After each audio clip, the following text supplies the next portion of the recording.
আজি আপোনালোকৰ বাবে এটা বিশেষ ৰেচিপি এয়া দেখিছেনে এয়া কিন্তু মাংস নহয় আকৌ দেই এয়া হৈছে নিৰামিষ মাংস মানে যিসকল লোকে মাছ মাংস নাখায় তেওঁলোকে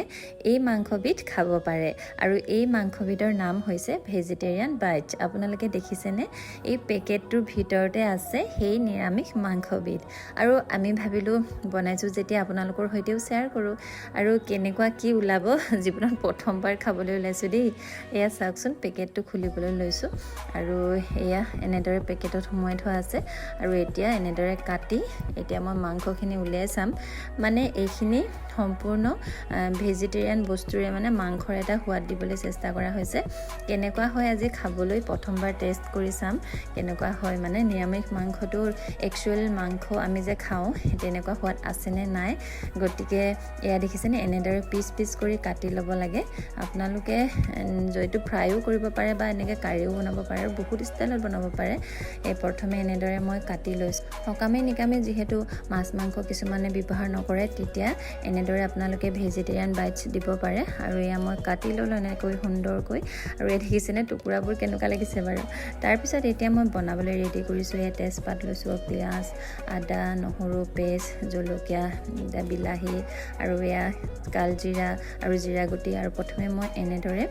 তেল অকণমান দিছোঁ তাত তেজপাত দি দিলোঁ আৰু লগতে শুকান জলকীয়া কেঁচা জলকীয়া গুটিকেইটা দি দিছোঁ এয়া জিৰা গুটি দিছোঁ আৰু লগতে এতিয়া মই দিম কালজিৰা আৰু গোটেইখিনি ধুনীয়াকৈ মই এতিয়া দি লৈ এয়া দেখিছেনে লগতে দিছোঁ আদা নহৰু পেষ্ট আৰু তাৰপিছত এতিয়া পিঁয়াজখিনিও দি দিম মানে মই জলদাজলকৈ একেলগে গোটেইখিনি দি দিওঁ আৰু তাৰপিছত এতিয়া মই গোটেইখিনি ভালকৈ এনেদৰে অকণমান দেৰি ভাজি ল'ম আৰু মানে ইয়াৰ ৰংটো চেঞ্জ নোহোৱালৈকে আৰু তাৰপাছতে এতিয়া মই অকণমান দেৰিৰ পাছত এতিয়া ইয়াত দি দিম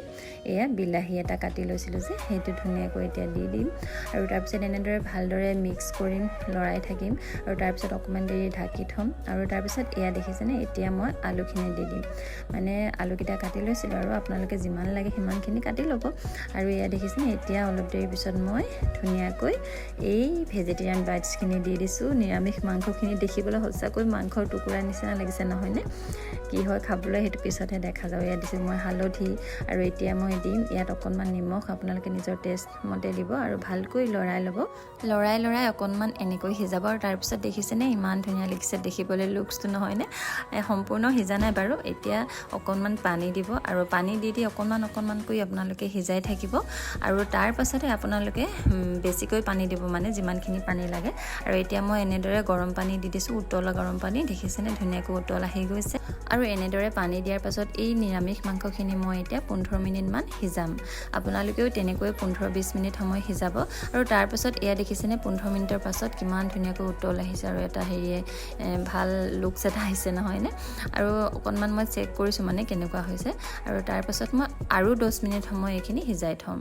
আৰু তাৰপিছত আপোনালোকক দেখাম ইয়াৰ লুকছটো বহুত বেলেগ হৈ পৰিব আৰু এয়া দেখিছেনে 10 মিনিটৰ পাছত এয়া ইমান ধুনীয়া একদম লুকছ এটা আহিছে নহয়নে একদম মানে দেখিবলৈ পুৰা